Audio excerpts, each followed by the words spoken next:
Assalamualaikum warahmatullahi wabarakatuh. Halo semuanya, saya Manarul Hidayat. Pada video kali ini saya ingin membahas tentang apa itu sistem basis data. Mari kita bahas.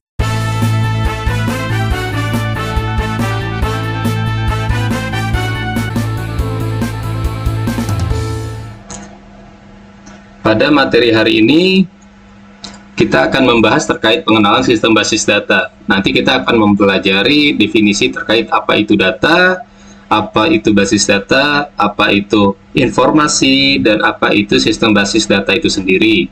Nah, nanti juga kita pada materi kali ini kita akan membahas manfaat-manfaat dari sistem basis data, lalu bagaimana secara requirement terkait sistem basis data, dan sebagainya. Apa itu data? Jadi data itu merupakan sekumpulan fakta yang dapat berupa angka, teks, suara, gambar, atau simbol-simbol yang dapat diolah dan dikomunikasikan. Contohnya seperti apa? Nah, contohnya seperti ada objek, mengenai objek, orang, dan lain sebagainya. Nah, data itu sendiri tidak harus dalam bentuk misalnya benda hidup atau makhluk hidup. Nah, misalnya sebagai contoh, kita mempunyai data suatu kelas. Nah, biasanya suatu kelas itu kan kita ada nama kelasnya, atau misalnya di informasi lain, misal kelas ini hanya bisa menampung berapa siswa. Nah, itu bisa kita jadikan sebuah data. Lalu terkait misalnya data orang. Nah, data orang sendiri kan memang kita bisa menemukan informasi-informasi seperti misalnya kalau dalam orang itu ada misalnya nomor KTP, nama, alamat, jenis kelamin, misalnya, dan lain sebagainya. Nah, itu merupakan sebuah data. Nah, di dalam data itu mempunyai suatu hierarki dari mulai yang levelnya terendah sampai dengan yang tertinggi. Dari mulai yang levelnya terendah itu kita ada namanya bit. Nah, bit itu merupakan suatu unit terkecil dalam data. Nah, ini dalam bentuk biner. Nah, biner itu sendiri terdiri dari angka 0 atau 1. Nah, maksudnya gimana? Karena kan di dalam komputer itu sendiri mengenal hanya ada data 0 atau 1. Nah, 0 atau 1 ini yang memang bisa dikonsumsi oleh bahasa mesin itu sendiri. Jadi ketika memang kita mempunyai data, misalnya data mahasiswa gitu ya. Nah, mahasiswa itu kan sendiri mempunyai informasi seperti misalnya nomor pokok mahasiswa, lalu ada nama mahasiswa, lalu misalnya semesternya berapa, dan lain sebagainya. Nah, informasi-informasi itu kan dalam bentuk teks atau angka dan lain sebagainya. Nanti informasi-informasi tersebut itu akan disimpan dalam suatu bahasa mesin. Nah, nanti akan dikonversinya dalam bentuk biner. Nah, selanjutnya ada yang namanya byte. Nah, byte itu sendiri adalah kumpulan atau representasi dari satu karakter, misalnya satu huruf atau angka. Misalnya kita nulis huruf, misalnya namanya misalnya Budi. Nah, Budi. Nah, Budi ini terdiri dari 4 huruf nih, B, U, D, I. Nah, si byte ini dia akan merepresentasikan kalau B itu berapa byte.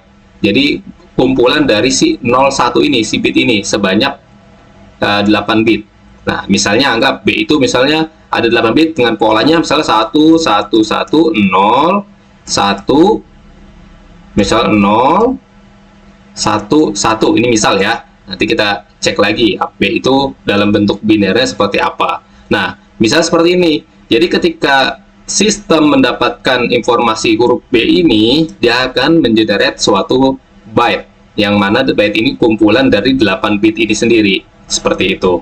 Nah, bayangkan ketika nulisnya Budi, berarti kan kita harus ada lagi untuk huruf U, kita harus ada huruf D, dan selanjutnya sampai huruf I. Nah, itu kalau hanya 4 karakter atau 4 huruf ya, bagaimana banyak huruf. Nah, itu kita bisa terjemahkan dalam bahasa biner, dalam bentuk byte. Nah, selanjutnya apa? Lalu ada namanya field. Field itu apa? Field itu adalah sekumpulan byte yang membentuk satu unit informasi. Nah, tadi yang dibilang, ini byte-nya kan ini 11001. Nah, ini ngebentuk huruf B. Nah, kita mempunyai misalnya nama fieldnya itu adalah nama gitu ya. Nah, kalau Budi ini kan memang isi dari si kolom nama ini. Nah, si nama ini disebut namanya field. Jadi mewakili atribut dari si entitas tadi. Entitas itu tadi, misalnya kita bisa sebutnya entitas kelas, kita bisa sebutnya ada namanya entitas mahasiswa. Nah, entitas-entitas itu memiliki suatu atribut atau kolom kayak tadi. Misal mahasiswa punya nomor pokok mahasiswa, punya nama dan lain sebagainya. Itu disebut field. Nah, selanjutnya ada namanya record. Nah, record itu adalah sekumpulan field yang terkait dan membentuk satu entitas atau item data lengkap seperti satu baris dalam tabel basis data yang mungkin mewakili satu pelanggan tadi. Misalnya ada field, ada entitas misalnya mahasiswa. Nah, mahasiswa itu punya misalnya nomor pokok mahasiswa NPM, lalu ada nama mahasiswa, misalnya ada nama alamat dan lain sebagainya. Nah, ini NPM, nama, alamat ini kan disebut namanya record. Record dari siapa? Record dari si mahasiswa itu sendiri. Nah, itu yang disebut adalah sekumpulan field yang terkait untuk membentuk suatu entitas. Lalu ada namanya file. File itu apa? File itu adalah kumpulan dari si record ini, gitu ya. Misalnya, kita punya namanya entitasnya mahasiswa. Nah, mahasiswa itu terdiri dari misalnya NPM, nama, alamat. Nah, ternyata kita mempunyai datanya itu ada 100 mahasiswa. Nah, berarti kan kita mempunyai 100 informasi NPM, 100 punya informasi nama, 100 lagi punya informasi alamat dari setiap mewakili si mahasiswa itu sendiri. Nah, itu disebutnya file. Lalu ada lagi namanya database. Database itu apa sih? Kumpulan file yang saling terkait yang disimpan dalam satu sistem manajemen basis data untuk keperluan organisasi. Maksud gimana? Nah, misalnya tadi kita punya namanya mahasiswa. Nah, kita punya namanya misalnya universitas, kita punya misalnya namanya fakultas, kita punya namanya prodi misalnya, atau jurusan. Nah, setiap entitas-entitas ini kan tadi mempunyai field-field tertentu ya. Mahasiswa punya nomor pokok mahasiswa, alamat, misalnya nama, dan lain sebagainya. Universitas juga sama, punya nama, punya misalnya alamat. Fakultas juga punya sama. Fakultas ini di bawah naungan universitas mana, nama fakultasnya apa, dan juga misalnya prodi itu di bawah fakultas apa, universitas mana. Nah, kumpulan dari entitas ini kita bungkus dalam suatu database. Misalnya misalnya kita bikin database-nya universitas gitu ya, tabel universitas, atau misalnya kampus boleh lah. Nah, database universitas ini tadi terdiri dari beberapa file. Nah, nanti dari file ini mempunyai beberapa record. Beberapa record itu punya field. Nah, itu disebut namanya database. Oke, selanjutnya apa?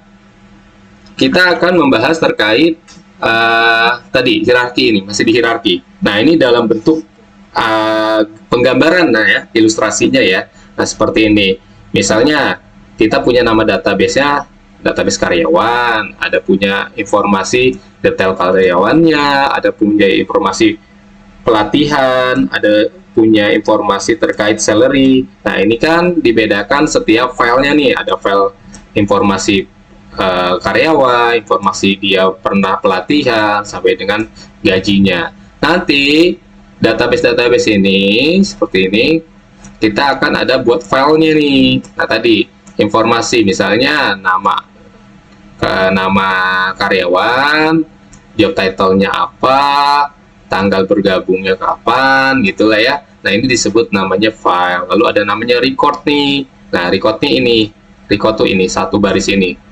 Nah, kalau file ini kebanyakan ini nih. Berarti kita mempunyai data 4 karyawan nih, terdiri 4 nama, 4 job title, dan 4 DTMP atau bergabung dalam karyawannya, atau misalnya ini tanggal lahirnya lah ya, bisa jadi ini tanggal lahir, seperti itu. Nah, lalu ada namanya field-nya tadi, dia punya field namanya employee name. Nah, ini disebutnya kolom nama karyawan, ada Jeffrey Tan. Lalu ada namanya byte. Nah, ketika kita mau nulis misalnya dia menulis employee name nih, employee name ini nanti akan dibentuk dalam bentuk byte-nya misalnya 01001010. Nah, lalu ada namanya bit. Nah, bit ini lebih terkecilnya lagi nih, 0 atau 1 gitu lah ya.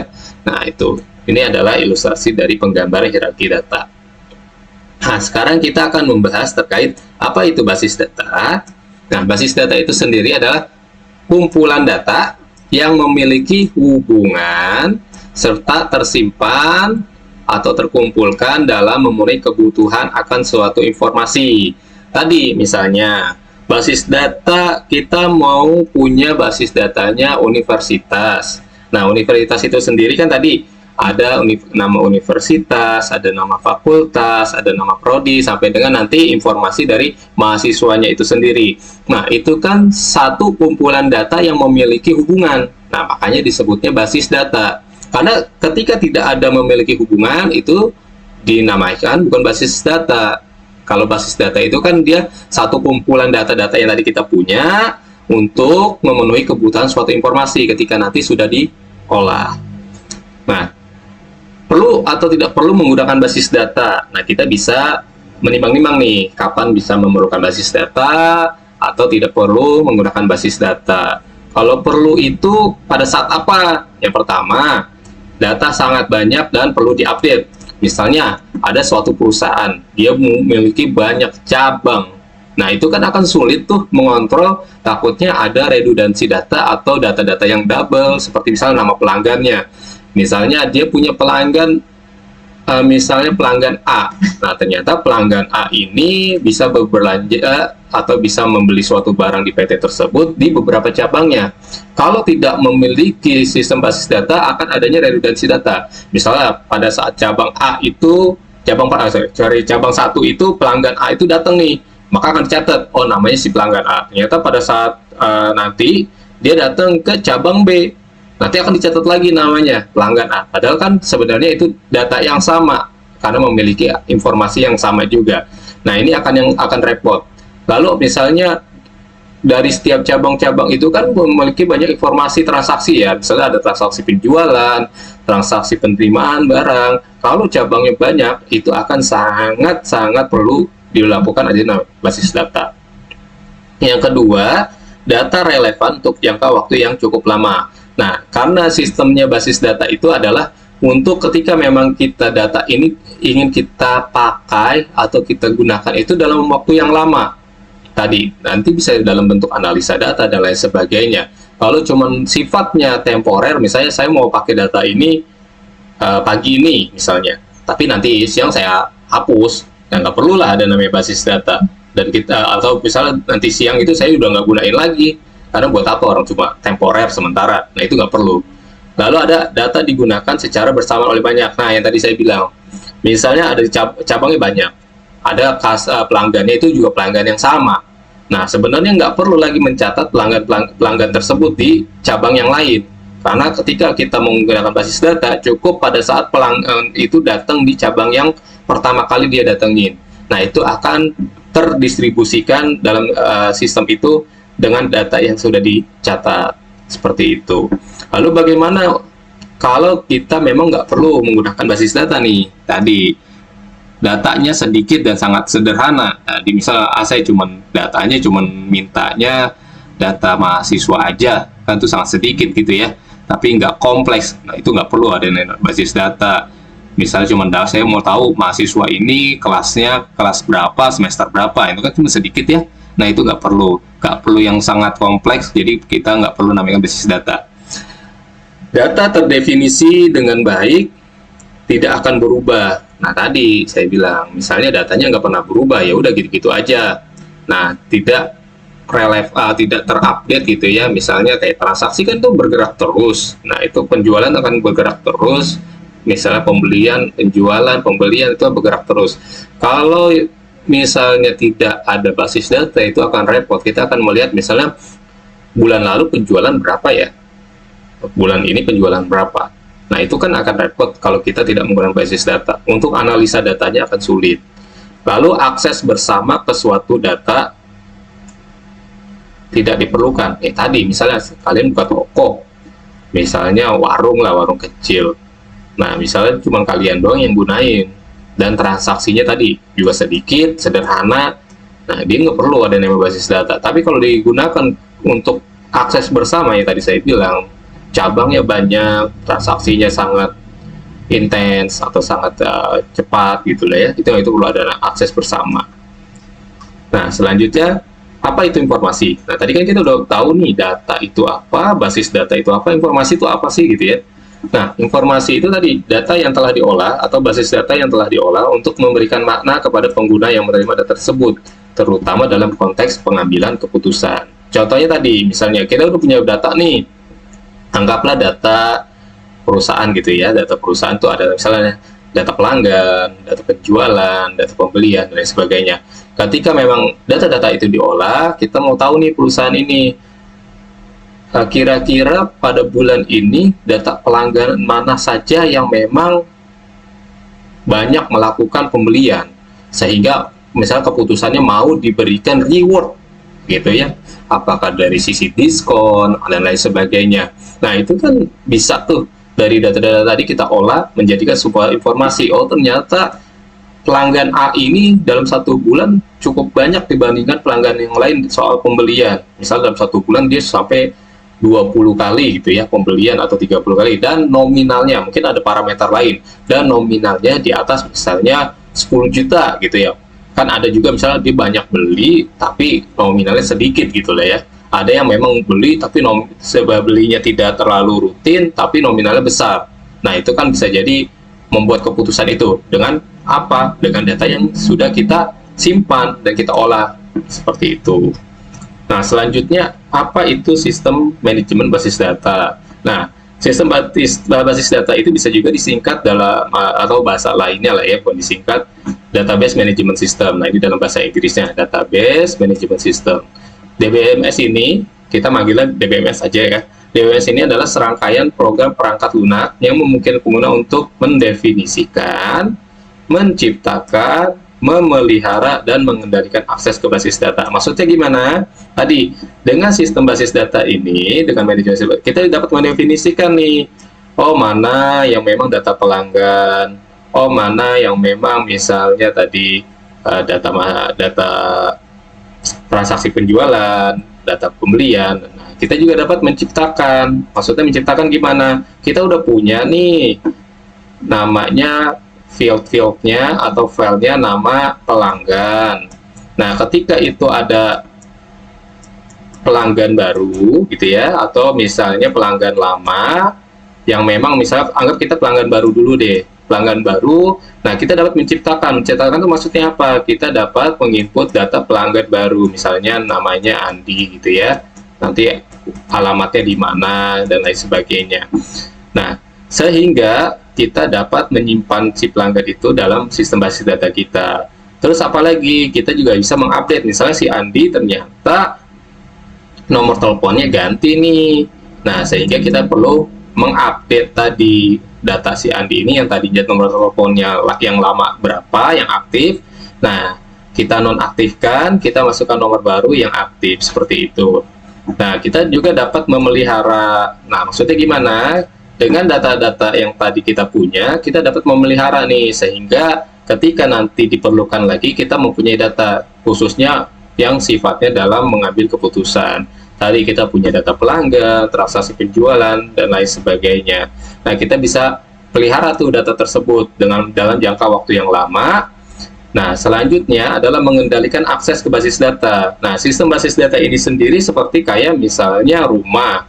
Nah, gitulah ya, rumah, atau misalnya anggaplah rumah gitulah ya, yang boleh masuk siapa aja sih gitu. Nah, yang boleh masuk ke rumah ini siapa aja, nah yang boleh pegang kunci rumah ini siapa aja gitu ya. Nah, ini kita akan berikan akses, karena tidak semuanya, misalnya kalau yang bukan yang punya rumah itu dia boleh masuk, cuman dia boleh di ruang tamu aja, nggak boleh ke kamar, nggak boleh misalnya ke ruang yang lain yang memang sifatnya private atau pribadi. Nah, itu kita bisa mengenal akses. Nah, kalau di dalam basis data, contohnya gimana sih? Nah, di dalam basis data itu misalnya kita membuat akses, ada yang memang bisa untuk mengupdate data atau menginput data, tapi ada juga yang memang hanya melihat data aja, nggak bisa menginput, mengupdate, menghapus, dan lain sebagainya. Sifatnya hanya melihat data. Ketika dia mau melihat data pelanggan, nah itu dia bisa. Tapi ketika untuk mengupdate, menghapus, dan lain sebagainya itu tidak bisa. Itu disebutnya adalah mengendalikan akses dalam basis data. Kenapa? Sistem ini adalah bertujuan untuk memastikan integritas, keamanan, dan ketersediaan data yang disimpan. Nah, itu tadi yang saya bilang. Integritas itu kan berarti harus dengan datanya juga nggak ada yang redundansi, gitu ya. Nggak ada data-data yang aneh-aneh, yang duplikat, karena sifatnya terpusat, gitu ya. Lalu ada namanya keamanan tadi. Nggak boleh sembarang orang masuk, lalu selanjutnya ada ketersediaan data disimpan tadi. Kita udah punya data-data, suatu saat dibutuhkan, nah itu kita bisa tampilkan datanya. Nah, ini adalah suatu komponen utama dalam sistem basis data. Yang pertama itu ada data, iyalah. Karena namanya sistem basis data, perlu ada datanya. Kalau nggak ada datanya, namanya bukan sistem basis data. Jadi ini yang tadi kita bilang, berisi fakta-fakta atau informasi. Lalu apalagi? Perangkat keras. Namanya sistem, pasti kan perlu ada namanya perangkat keras ya. Dianggaplah perangkat kerasnya server. Server itu semacam kayak komputer, cuman memang levelnya sudah level kelas atas, atau misalnya suatu yang memang sangat kompleks dari sisi perangkatnya dan lebih mewah karena untuk satu kecepatan akses dan lain sebagainya. Nah, meliputi apa aja sih? Ya tadi ya seperti kayak komputer aja, tapi mungkin bisa bedanya tadi hanya tingkat kemewahannya, atau dalam arti mewah ini tadi misalnya kapasitasnya lebih besar, kecepatan RAM-nya atau memorinya itu lebih besar, dan ada suatu jaringan komputer yang memang fungsinya apa untuk jaringan komputer ini. Tadi kalau memang sistemnya terpusat, tadi ada perusahaan dia punya banyak cabang-cabang, nah perlu dibuatkan jaringannya, jaringan komputernya, supaya apa? Cabang-cabang lain itu bisa terkoneksi dengan si sistem basis data tersebut. Nah, selanjutnya apa? Perangkat lunak, iya dong, karena namanya sistem basis data. Ada perangkat kerasnya, lalu nggak ada perangkat lunaknya. Bagaimana kita mau mengorganisir si data-data tersebut, dari mulai membuat, memelihara, dan lain sebagainya. Nah, kita perlu ada nih perangkat lunak nih yang disebutnya perangkat lunak database management system ini. Nah, fungsinya apa tadi? Untuk mengelola dan lain sebagainya. Lalu ada namanya pengguna, iya dong. Sistem basis data itu kita udah ada nih sistem basis datanya udah ada. Kalau nggak ada penggunanya ya percuma juga dong. Siapa yang mau ngatur, siapa yang mau ngelola dan lain sebagainya. Pengguna ini dapat berupa administrator, pengguna akhir, dan pengembang aplikasi. Misalnya tadi si administrator ini yang memang si kuncinya nih, orang kuncinya nih. Jadi misalnya siapa yang boleh mengakses dan lain sebagainya itu ada di administrator. Pengguna akhir tadi misalnya orang-orang yang memang membutuhkan suatu data itu. Misalnya tadi saya mau lihat dong data penjualan bulan ini. Nah, itu bisa dibuatkan untuk pengguna akhir. Lalu ada namanya pengembang aplikasi. Nah, biasanya dalam suatu sistem basis data itu pasti ada namanya aplikasinya yang untuk front end-nya atau sistem depannya yang memasukkan informasi tersebut. Ya, contohnya apa? Misalnya di suatu minimarket gitulah ya. Kan itu ada ya ketika memang penjualan, ada misalnya ya penjualan lah, kita anggap penjualan. Nah, itu kan setiap transaksi itu kan dicatat tuh melalui sistem. Nah, sistem itu adalah tampak depannya atau front end-nya. Nah, nanti ketika memang dari sistem itu dia akan masuk ke dalam basis data nih sesuai dengan plot-plotnya. Misal tadi ada yang beli barang ini, misalnya barangnya misalnya minuman air putih air mineral merek A. Nah, ketika dia beli air mineral itu, nanti di sistem sistem front end-nya aplikasinya akan hanya mencatat air mineral A itu sebanyak 1, lalu harganya 5.000. Berarti nanti diplot ke masing-masing. Ternyata barangnya si A ini sudah berkurang 1 gitu ya, karena sudah dibeli. Nah, harganya berapa? Nah, itu kan akan masuk ke dalam sistem basis data di plot-plot di file-file masing yang memang sudah dibuat gitu ya, dari produknya, dari transaksi penjualannya dan lain sebagainya. Nah, itu adalah untuk dari sisi pengembang aplikasi. Lalu ada prosedurnya nih, ya dong. Namanya sistem basis data, kita harus punya prosedur. Terkait apa sih? Untuk mengatur bagaimana data dalam basis data dikelola, diakses. Misalnya tadi, data ini hanya bisa diakses oleh siapa, begitu ya, dan dikelola oleh siapa. Nah, itu prosedurnya. Karena tadi apa? Untuk menciptakan integritas, keamanan, dan lain sebagainya. Lalu ada namanya kamus data, data dictionary. Maksudnya apa? Kamus data ini adalah untuk menyimpan informasi tentang struktur data dalam basis data nih, seperti definisi table, tipe data, relasi antar table. Nah, ini nanti kita akan bahas nih di materi-materi selanjutnya terkait kalau kita membuat suatu sistem basis data ini, langkah-langkahnya seperti apa dulu ya. Jadi nggak hanya langsung bikin, oh nih basis data ada ini, ada ini, ada ini, tapi kita tidak mendefinisikan tadi. Kita membuat tabel atau misalnya tadi tabel mahasiswa. Mahasiswa itu informasinya apa aja ya? Ada nama, ada nomor pokok mahasiswa, alamat. Nah, ini harus kita definisikan nih, nomor pokok mahasiswa ini boleh menerima selain angka nggak? Kalau emang misal boleh menerima selain angka, berarti tipe datanya seperti apa ya? Nah, itu nanti kita akan bahas di materi selanjutnya. Nah, seperti ini komponen utama organisasi sistem database tadi ya. Ini ada database-nya, ini ada namanya aplikasinya, pengelola DBMS-nya, lalu di sini ada namanya aplikasi ininya, front end-nya ya, atau tadi yang kita bilang ini nih, pengembang aplikasi. Jadi aplikasinya apa di sini? Nah, nanti aplikasi ini bekerja sama dengan DBMS-nya, sehingga sampai di penggunanya, baik itu end user, dan lain sebagainya. Nah, selanjutnya adalah sejarah perkembangan basis data. Oke, yang pertama itu adalah era file-based system. Jadi, data disimpan dalam file terpisah yang menimbulkan masalah seperti redundancy. Tadi saya bilang, ada cabang banyak, ternyata dia punya file-file tersendiri, gitulah ya. Nah, itu yang akan bisa membuat redundancy data tuh. Misalnya inconsistency data. Misalnya tadi kayak pelanggan. Pelanggan A pernah berbelanja di cabang A, lalu pas saat cabang B dia berbelanja juga. Nah, mungkin di cabang B itu ada informasi-informasi yang tidak sama nih dengan cabang A atas informasi pelanggan tersebut. Nah, itu disebutnya adalah redundancy dan inkonsistensi data. Ini pada era awal-awal ya. Lalu ada namanya era hierarki dan network model. Maksudnya gimana? Model datanya yang lebih terstruktur, namun dengan fleksibilitas terbatas dalam hubungan data. Contohnya gimana? Misalnya di era hierarki itu kita harus misalnya pada saat kita membuat database universitas gitulah ya. Nah, ketika kita mau masukin nama mahasiswanya di dalam suatu rancangan database itu, nah mahasiswa itu harus mengakar pada informasi yang melekat. Misalnya ketika kita mau masukin mahasiswa, kita harus masukin dulu universitasnya apa, fakultasnya apa, lalu misalnya prodinya apa, baru bisa masukin data mahasiswanya. Nah, nanti di bawahnya lagi ada informasi apa lagi. Nah, itu akan adalah disebutnya hierarki atau network model.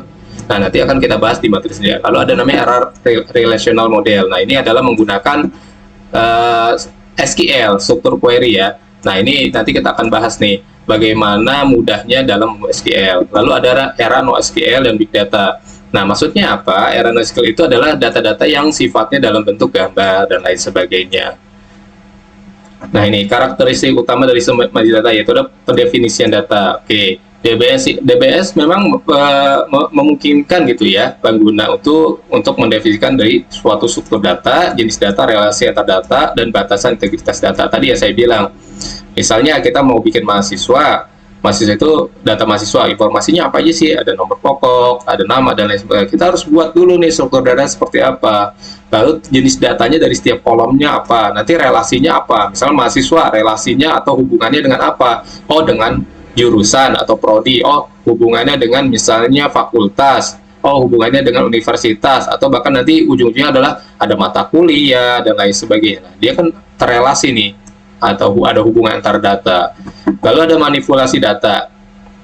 Pastilah manipulasi data itu maksudnya apa sih? Tadi kita bisa menginput suatu data itu, kita bisa mengubah, kita bisa menghapus, dan kita bisa mencari data dalam basis data tadi ya.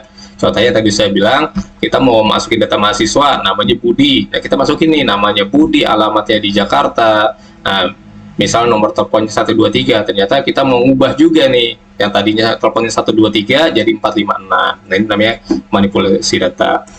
Lalu ada namanya kontrol transaksi. Nah, kita harus bisa nih mengkontrol setiap transaksi tadi. Misalnya, sistem ini kan berarti mendukung dari beberapa operasi nih yang dapat digabungkan. Entah itu nanti pada saat prosesnya berhasil atau tidak, gitu ya. Nah, ini adalah berarti memastikan tadi apa konsistensi datanya. Jangan sampai tadi tidak konsisten datanya. Jadi masalahnya nanti ada yang seperti ini nih, inconsistency data. Nah, ini jangan sampai. Nah, selanjutnya adalah optimasi query. Nah, maksudnya gimana? Nah, misalnya anggaplah pada saat kita mau mencari data penjualan, atau ya kan penjualan itu kan banyak ya. Misalnya dari suatu perusahaan punya banyak cabang. Si pusat ini mau lihat nih dari semua cabang-cabangnya untuk setiap penjualannya seperti apa. Ini kan perlu optimasi query ya untuk menampilkan data tersebut. Nah, ini kita harus pikirkan juga efisiensinya supaya apa? Pada saat sistemnya itu mengeluarkan data tidak lama gitu dan cepat. Itu kan yang memang harus atau yang diinginkan gitu lah ya untuk pemberi keputusan atau yang penerima informasi lah.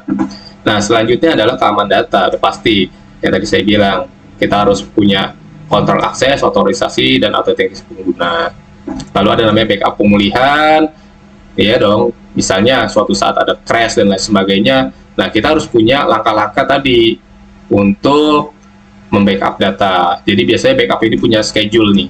Misalnya dalam satu hari kita akan backup di jam setengah 12 malam gitulah ya. Jadi semua transaksi-transaksi yang dimulai dari jam 12 malam sampai dengan ketemu setengah 12 itu kita akan backup datanya. Suatu saat ketika ada problem, mungkin server rusak dan lain sebagainya, atau misalnya datanya tidak korup, asal datanya korup, atau ada problem, itu kita bisa pulihkan, kita restore. Lalu adanya pengelolaan transaksi, jadi kita punya konsep transaksi yang mungkin beberapa operasi dijalankan dalam satu kesatuan yang tidak dibagi. Misalnya tadi ada transaksi penjualan, pembelian, nah, itu kan bisa satu transaksi yang memang cepat ya, bisa ada pembelian, bisa ada penjualan. Nah, optimasi kerja tadi yang saya bilang, bisa jadi pencarian datanya harus lebih cepat, ada indexing, caching, dan pengaruh konfigurasi untuk meningkatkan kinerja basis data. Lalu ada replika dan terdistribusi. DBMS dapat mendukung replikasi data di beberapa lokasi manajemen basis data terdistribusi, memungkinkan pengguna mengakses data dari lokasi yang berbeda. Nah, tadi kan, misalnya DBMS-nya juga, dia bisa punya tadi replika data tadi ya, bisa misalnya di pusat ada data mahasiswa, ada informasi mahasiswa, nah itu bisa didistribusikan atau direplikat ke setiap cabang-cabang tadi. Lalu dukungan untuk bahasa query. Nah, bahasa query apa? Nanti kita akan bahas di materi selanjutnya, seperti kayak misalnya pengambilan data, pembaruan, penghapusan data, atau bahkan misalnya melakukan penginputan data. Nah, aktor-aktor utama apa? Adanya database administrator. Nah, ini yang memang kuncennya nih, atau misalnya fungsi key-nya nih. Jadi setiap akses dia harus melewati ini, mana yang boleh mengelola data itu hanya cuma melihat doang, lalu bisa ada yang boleh menginput dan lain sebagainya. Lalu ada namanya database designer. Nah, sebelum kita membuat itu sistem basis data, kita harus rancang dulu nih skemanya tadi. Misalnya kita mau membuat database universitas, kampus, kita harus tahu apa aja sih struktur tabelnya, ada informasi apa aja, misalnya mahasiswa, prodi, dan lain sebagainya. Itu kita buat dulu perancangannya sampai dengan nanti tipe datanya seperti apa. Lalu ada end user, ini adalah pengguna terakhir. Nanti tergantung dari aksesnya gitu ya, yang mana aja yang memang tipe-tipe user yang sering aktif untuk mendapatkan informasi atau yang memang sesekali. Nah, selanjutnya ada namanya sistem analis. Nah, dia akan menganalisis nih kebutuhan dari bisnisnya. Tadi misalnya si bisnis ini memerlukan data penjualan gitu ya selama periode tertentu atau misal beberapa periode. Nah, dia akan menganalisis sehingga nanti membantu menjembatani kebutuhan bisnis dengan solusi teknis yang disediakan oleh sistem basis data gitu ya. Jadi sebelum sistem basis data dibuat, kita buat dulu analisisnya tadi bekerjasama dengan si database designer ini, seperti itu. Lalu ada application programmer nih yang tadi misalnya ada aplikasi yang ngebuat, nah itu kita akan membuat program penjualan. Nah, penjualan itu terkoneksi dengan sistem basis data. Nah, ini dia yang membutuhkan. Lalu ada data administrator. Nah, data administrator itu apa sih? dia mengelola definisi data nih, setiap pembuatan kamus data, standar data, dan kebijakan data. Nah, si data administrator ini berkoordinasi dengan database administrator dan database designer dalam hal pengaturan data dan skema. Jadi data administrator ini bertanggung menjaga atas kualitas, konsistensi, data kelola dan organisasi. Jadi kalau database administrator kan tadi kan fungsinya tadi ya untuk backup, untuk recovery, keamanan tadi dan lain sebagainya. Nah, kalau si data administrator ini dia bertanggung jawab terhadap si datanya, yang sampai adanya data itu tidak konsisten atau inkonsistensi seperti itu. Nah, ini adalah beberapa penerapan sistem basis data. Pertama, mengkontrol redundancy data, ada pasti. Lalu adanya restrict unauthorized access tadi, nggak boleh semuanya mengakses dengan fungsi yang sama. Misalnya tadi bisa menghapus, mengupdate. Nah, ada juga yang hanya cuma dapat melihat data. Lalu ada namanya providing persistent storage for program object. Maksudnya apa?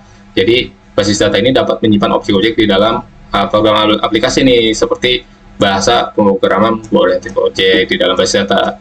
Nah, jadi sehingga apa? Sehingga objek tersebut tetap ada nih dan dapat diakses kembali meskipun aplikasi yang telah berhenti berjalan atau sistem dimatikan.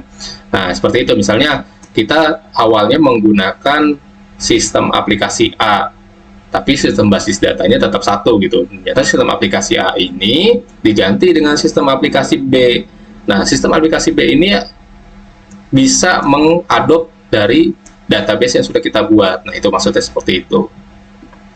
Nah, lalu ada providing storage structure and search technique. Jadi maksudnya tadi pencarian data ya, tadi yang harus efisien dan lain sebagainya. Providing backup dan recovery. Nah, ini juga sama. Kita harus ada sistem basis data itu harus ada tadi manfaatnya, kita dapat membackup dan merecovery suatu saat ketika ada problem dan lain sebagainya, kita dapat backup dan kita dapat pulihkan. Lalu providing multiple user, nah tadi jadi banyak user yang memang bisa menggunakan data tersebut. Lalu adalah namanya representasi kompleks relationship among data. Maksudnya apa? Jadi data itu bisa berelasi atau bisa memodelkan hubungan-hubungan pada si antar entitas, misalnya one to one, satu ke banyak, atau banyak ke banyak. Maksudnya gimana sih, Pak? Misal tadi mahasiswa dengan fakultas atau mahasiswa dengan prodi. Nah, kita bisa mendefinisikan nih, misal satu mahasiswa hanya boleh satu prodi atau satu fakultas.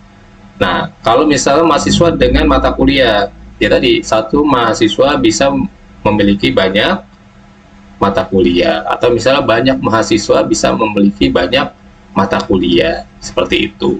Jadi relasi-relasi itu yang perlu. Lalu ada enforce integrity constraint, seperti tadi primary key, foreign key, dan constraint. Nah, nanti kita akan bahas nih apa itu primary key, foreign key, dan constraint. Maksudnya apa? Supaya memiliki data unik. Misal mahasiswa ada namanya nomor pokok mahasiswa. Nah, itu kan sifatnya unik. Nggak mungkin mahasiswa lain itu sama nomor pokok mahasiswanya. Nah, itu yang perlu adalah integrity constraint-nya, integritasnya seperti apa. Lalu ada permitting, inferencing, and action using your rule and trigger. Maksudnya apa? Nah, si sistem basis data ini bisa menerapkan aturan atau pemicu trigger. Nah, jadi misalnya trigger itu apa? Misalnya jika stok barang turun di bawah level tertentu secara otomatis buat pesanan pembelian baru. Misalnya gini, suatu perusahaan kan pada saat misalnya dianggaplah beli pulpen. Nah, suatu saat beli pulpen itu misalnya 100 box untuk kesediaan pegawainya. Nah, ketika memang banyak pulpen yang sudah diambil oleh karyawan, itu kan pasti dicatat di sistem. Ternyata sudah mendekati 2 box nih. Nah, ketika 2 box, sistem akan men-trigger, dia akan membuat pesanan pembelian baru. Nah, nanti bagian apanya? Bagian processing-nya nih nanti dia akan ternotif. Oh, ternyata pulpennya sisa 2 box nih. Supaya apa? Supaya si processing-nya ini bisa melakukan pengadaan barang. Nah, gitu. Nah, selanjutnya additional implication of using the database approach. Maksudnya apa? Tadi misalnya terkait pencarian data juga, supaya lebih cepat dan efisien. Jadi harus lihat dulu nih struktur datanya supaya apa? Lebih optimal, dan algoritmanya juga pencariannya itu bisa mengambil informasi lebih cepat dari basis data. Nah, ini prinsip dan tujuan cepat dan mudah, space penyimpanan yang efisien, akurat, ketersediaan, gitu ya. Ya pastilah cepat dan mudah, space penyimpanannya juga harus efisien, gitulah ya. Akurat, ketersediaan, lalu kelengkapan, aman, lalu kebersamaan. Ini kan kita sudah bahas nih di ya slide yang sebelumnya. Nah, ini juga ada pengendalian dan data, peningkatan keamanan, dan lain sebagainya. Ini juga sama dengan materi yang sebelumnya. Lalu ada kekurangannya nih. Nah, ini pertama adalah kompleks ya dong. Karena kan namanya kita membuat sistem basis data yang memang harus konsisten, integritas datanya harus kuat, gitulah ya. Nah, harus kompleks tadi. Kita harus menganalisa kebutuhan datanya seperti apa, dan ini harus kompleks karena harus perangkat kerasnya apa, lunaknya apa. Kalau memang nanti kita menggunakan aplikasi-aplikasi yang berbayar, perlu ada lisensi gitu dan lain sebagainya. Lalu ukurannya, misalnya perangkat lunaknya ada yang sangat besar, kayak contohnya servernya, gitulah ya. Nanti memorinya seperti apa, lalu ada biaya, ada pasti ketika kita membangun suatu sistem pasti ada namanya biaya. Lalu ada biaya tambahan, misalnya tadi kita memerlukan mesin lagi yang lebih besar karena mesin yang sebelumnya itu sudah full, sudah tidak menampung karena datanya juga sudah terlalu besar. Nah, mau nggak mau harus kita mempunyai biaya tambahan. Atau misalnya melakukan training-training terhadap karyawan-karyawan yang baru, atau gitulah ya. Seperti misalnya untuk mempelajari sistem basis data yang kita buat. Lalu ada kinerja. Nah, dalam suatu ini seperti basis data sangat besar, banyak pengguna yang bersama tidak dapat menurun, iya dong. Apalagi misalnya yang dipakai misalnya satu Indonesia gitu ya, contohnya gitu. Kalau misalnya sistem basis datanya nggak bagus, ya pasti kinerja akan menurun jika tidak dioptimalkan dengan baik. Lalu dampak kegagalan itu lebih besar. Iya, karena apa? Padahal datanya terpusat gitulah ya. Ketika pusatnya itu bermasalah, pasti akan berdampak pada yang lainnya, cabang-cabangin dan sebagainya. Nah ini, jadi tahapan dalam perancangan basis data. Yang pertama apa? Adalah analisa kebutuhan tadi. Misalnya kita mau membangun basis data terkait universitas, kita harus tahu kebutuhannya apa aja. Misalnya informasinya yang entitas apa aja yang harus kita dapat informasinya, nanti tujuannya atau kebutuhan itu apa aja. Misalnya universitas itu butuhnya mahasiswa dapat membuat KRS sendiri, menginput KRS sendiri, dosen bisa melakukan approval KRS, lalu bisa menginput nilai dan lain sebagainya. Nah itu kan kebutuhan-kebutuhan itu harus kita cover nih, atau kita capture kebutuhannya apa aja sih. Nah lalu ada namanya perancangan konseptual, biasanya diusahakan dalam bentuk diagram entitas hubungan. Tadi misalnya saya udah definisikan nih bahwa nanti ada data mahasiswa, ada namanya prodi, ada namanya fakultas, ada lagi namanya universitas. Nah kita harus tahu nih entitas-entitas ini, bahkan hubungan-hubungannya. Misalnya tadi mahasiswa ke prodi itu gimana hubungannya, apakah one to one, satu ke satu, atau satu ke banyak. Nah misalnya satu mahasiswa bisa memiliki banyak prodi nggak, atau nggak boleh. Nah itu kan perlu kita analisa. Lalu nanti kita buat penggambarannya melalui penggambaran ERD, entitas hubungan entity relationship diagram. Lalu ada namanya perancangan logis. Ketika kita sudah buat ERD-nya, kita buat nih nanti tabel-tabelnya dari entitas-entitas tersebut dan relasi-relasi. Nah, kita akan masuk nanti di materi selanjutnya, bagaimana menggunakan kita menentukan primary key, foreign key, jadi kunci utama. Kayak tadi, misal mahasiswa punya nomor pokok, hubungannya seperti apa dengan prodi, dan lain sebagainya. Setelah sudah perancangan logis, baru ke perancangan fisiknya nih. Tadi, misalnya kita bagaimana data akan disimpan secara fisik, misalnya partisi, indeks, panjang nilai. Bisa tadi kita punya nama mahasiswa, lalu kita punya data mahasiswa, informasi fieldnya ada nomor pokok mahasiswa, nama dan lain sebagainya.